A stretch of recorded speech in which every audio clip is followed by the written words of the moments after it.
The moment Brenda Holloway, the HOA president, saw the car ignite, instead of helping, she snatched my keys and locked my disabled daughter inside.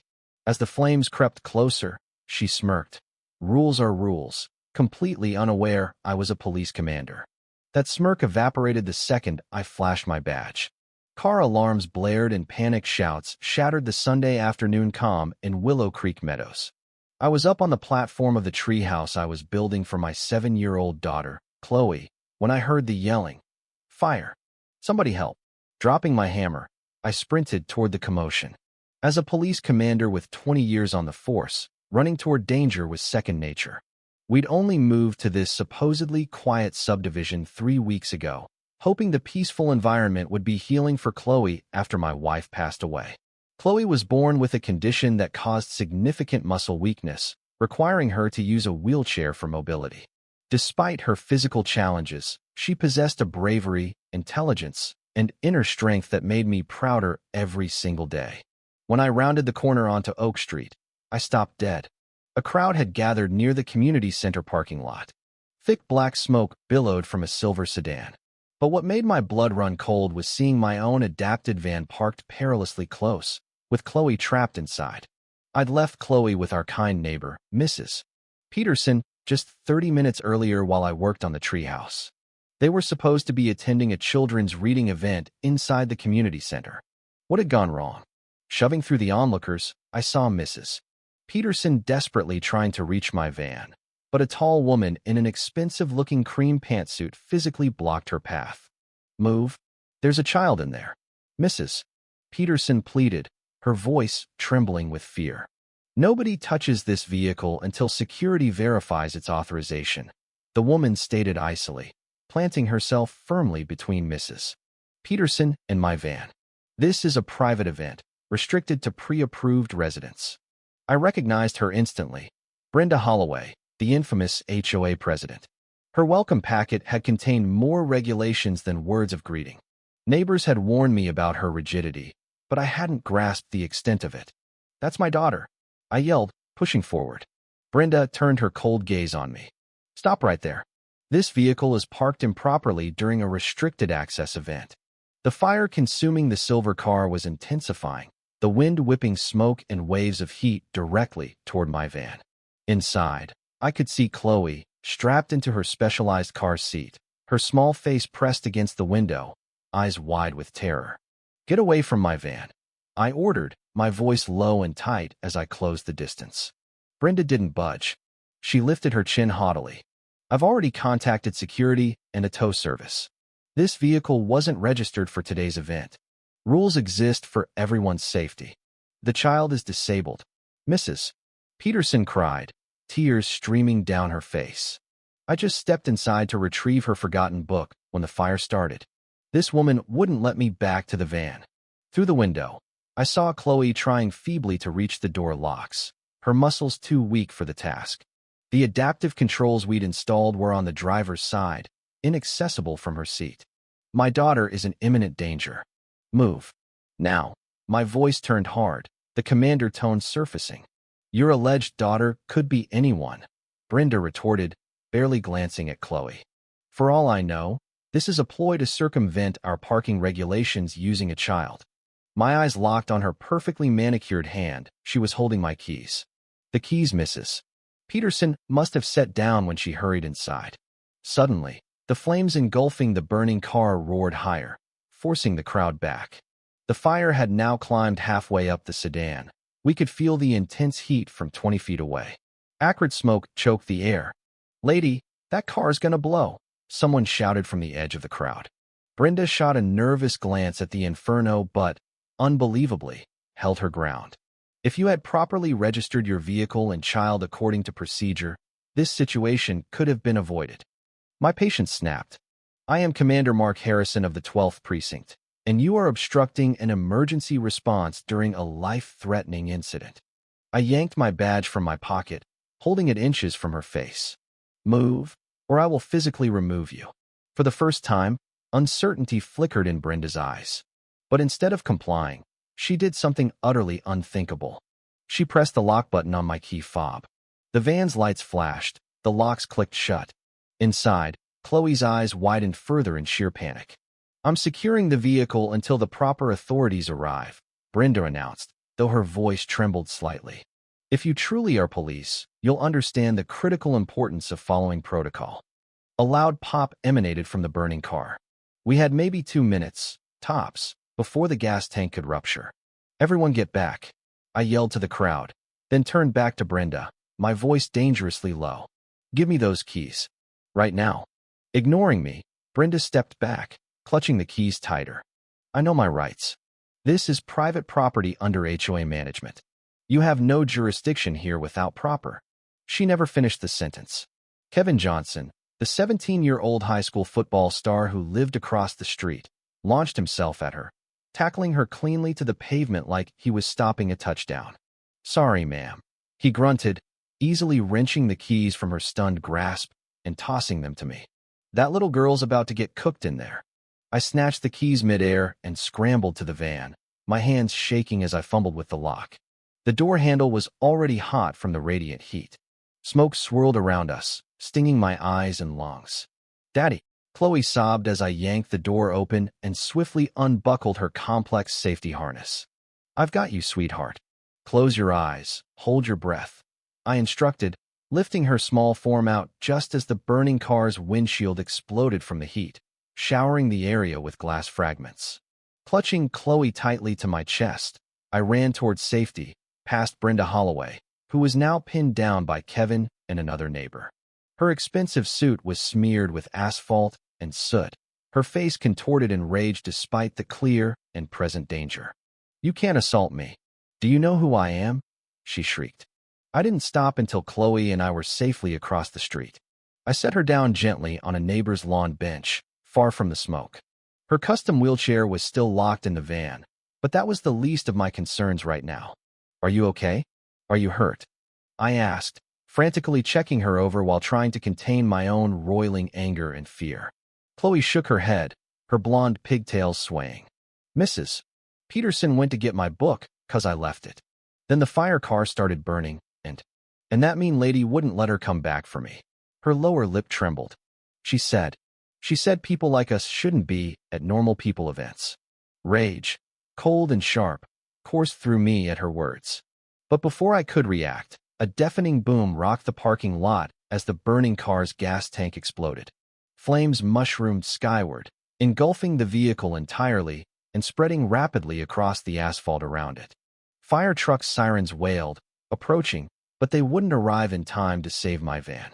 Within minutes, the intense heat ignited its tires. Soon, the entire vehicle, our only means of transport adapted for Chloe, was engulfed in flames, along with her specialized wheelchair, her communication device, and all the expensive equipment that gave her a measure of independence. As we watched our lifeline burn, Mrs. Peterson rushed over, sobbing uncontrollably. Oh, Mark, I'm so sorry. I was only gone a minute. That woman. She took your keys right out of my purse when I set it down to show her my resident ID. It's not your fault, Sarah. I reassured her, though my mind was reeling, trying to process the maliciousness of what had just happened. When the first police cruiser arrived, I recognized Officer Davis, who had served under my command before my transfer. Commander Harrison, she said, startled to see me. What are you doing here? I live here now, Davis, I replied grimly. And I need you to arrest that woman. I pointed towards Brenda Holloway, who was now arguing vehemently with the neighbors, restraining her for felony child endangerment, theft, and obstruction of emergency services. Brenda went quiet as Officer Davis approached, the reality of my position finally seeming to penetrate her arrogance. This is all a misunderstanding, she stammered, attempting to smooth her disheveled hair and soiled suit. I was merely enforcing community regulations when things escalated.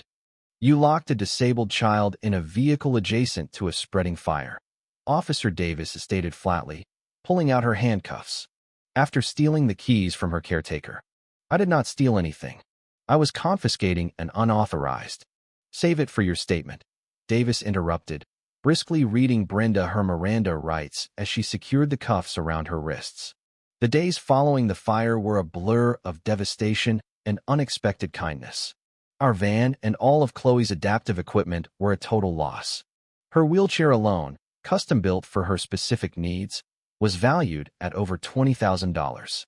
Insurance would cover some costs, but replacement would take weeks, possibly months, leaving Chloe severely limited. But as word of Brenda Holloway's actions spread through Willow Creek Meadows, something remarkable happened. The community, which had initially seemed defined by its rigid rules, galvanized in support. Kevin Johnson's parents offered us the use of their ramp-equipped van anytime we needed it. A retired aerospace engineer down the street began constructing a temporary wheelchair in his home workshop. Even the previously intimidated HOA board members convened an emergency session and unanimously voted to remove Brenda from her position immediately. Most surprising was Richard Holloway, Brenda's husband of 30 years. He appeared at our temporary rental apartment the day after the incident, his eyes filled with tears, holding a cashier's check. "This won't cover everything," he said quietly, his hand trembling as he offered me the check. "But it's a start. I've spent 3 decades making excuses for Brenda's behavior, telling myself her obsession with control was just meticulousness. Yesterday, I saw what she's truly become, what I allowed her to become. The check was for $75,000. "I can't accept this, Richard," I said, trying to hand it back. He shook his head firmly. "Please. You aren't the first family she's targeted, Mark. Just the first with the authority to ensure she faces consequences. I filed for divorce this morning. I'm liquidating assets before she can conceal them. Consider this a down payment on the years of harm she's inflicted." But the repercussions for Brenda Holloway were only beginning. During the official police investigation, detectives uncovered security footage from the community center's cameras. It clearly showed Brenda not only lifting the keys from Mrs. Peterson's open purse, but also smirking as she watched Chloe struggling inside the van while the fire grew. The district attorney upgraded the charges to attempted voluntary manslaughter upon discovering text messages on Brenda's phone sent to a friend moments before the incident, finally dealing with the eyesores in our community. Amazing how effective a little fire can be. Local news outlets picked up the story, and soon Brenda's face was plastered across television screens. Former neighbors from previous communities came forward with disturbingly similar accounts of her cruelty and abuse of power. Her upscale real estate firm fired her, and former clients rushed to cancel their listings. A court-ordered psychiatric evaluation diagnosed her with severe narcissistic personality disorder, finding her dangerously lacking in empathy and remorseful only about being caught. 2 weeks later, while awaiting delivery of Chloe's new custom wheelchair, we attended the community center's reopened library hour. The fire damage to the building's exterior had been repaired, and a brand-new accessibility ramp replaced the old steps leading to the Entrancia project fast-tracked by the new HOA board. We weren't prepared for the reception inside. A crowd of neighbors waited, gathered around a large table draped with a sheet. Mrs. Peterson stood beaming at the front. "We couldn't replace everything," she said, her voice thick with emotion as she grasped the edge of the sheet. "But we wanted to give Chloe back her voice." She pulled the cloth away, revealing a state-of-the-art communication device, even more advanced than the one destroyed in the fire. "The whole community chipped in," Kevin Johnson explained, kneeling beside Chloe's borrowed temporary wheelchair. Even folks from neighboring towns who heard the story. Chloe's eyes widened as she reached out tentatively, her fingers quickly finding the familiar button layout despite the upgraded model. The first message she typed brought tears to nearly everyone's eyes. "Thank you for seeing me, not just my chair." As for Brenda Holloway, her legal situation worsened as investigators unearthed a pattern of discriminatory actions against elderly and disabled residents throughout her tenure as HOA president. Evidence emerged showing she had actively blocked the installation of wheelchair ramps for 3 other families and had illegally authorized the towing of vehicles belonging to disabled residents displaying valid permits. The judge offered no leniency during sentencing. "Mrs. Holloway, your actions demonstrate a disturbing pattern of prejudice and abuse of power, culminating in the near-fatal endangerment of a disabled child. This court sentences you to 15 years in state prison. You will not be eligible for parole for 10 years. As Brenda was led away in handcuffs, her composure finally shattered, and she dissolved into desperate pleas for forgiveness. It was far too late. The community she had ruled through fear, turned its collective back. Her estranged husband, Richard, donated their sprawling mansion to a nonprofit organization, stipulating it be converted into a fully accessible recreation center for children with disabilities. The final, poignant irony came when the center was officially named Chloe's Place, with a permanent bronze plaque installed near the entrance, recounting the story of how one brave little girl's harrowing ordeal exposed years of hidden cruelty and ultimately transformed an entire community. 6 months later, on a brilliant spring morning, we gathered at the newly dedicated Chloe's Place for its grand opening. The former Holloway mansion had been beautifully transformed into a vibrant wonderland where children of all abilities could learn, play, and thrive together, funded by Brenda's seized assets and generous community donations. As Chloe, beaming from her new, high-tech wheelchair, cut the ceremonial ribbon surrounded by a throng of new friends who saw her incredible spirit, not her disability, I felt a profound weight lift. What Brenda Holloway had intended for evil had, through resilience and community spirit, wrought something truly good. A neighborhood had learned to look beyond bylaws and see the human beings they were meant to protect. That evening, tucking Chloe into bed, she asked the question I knew was coming. "Daddy, will the mean lady ever get out of jail?" I considered softening the truth, but Chloe deserved honesty. "Not for a very, very long time, sweetheart. What she did was incredibly wrong." Chloe was quiet for a moment, then said something that resonated deep within me. "That's good. Sometimes, bad people need a long time out so they can learn how to be nice." And look, she added, her eyes bright. Now her big house is helping lots of kids like me. Out of the ashes of malice and fear, something beautiful had taken root. A community had found its conscience, learning to prioritize compassion over control, people over policies. Though the cost had been terrifyingly high, watching my daughter flourish in this newly awakened world of acceptance made me believe, truly believe, that the transformation was worth the fire we endured to achieve it.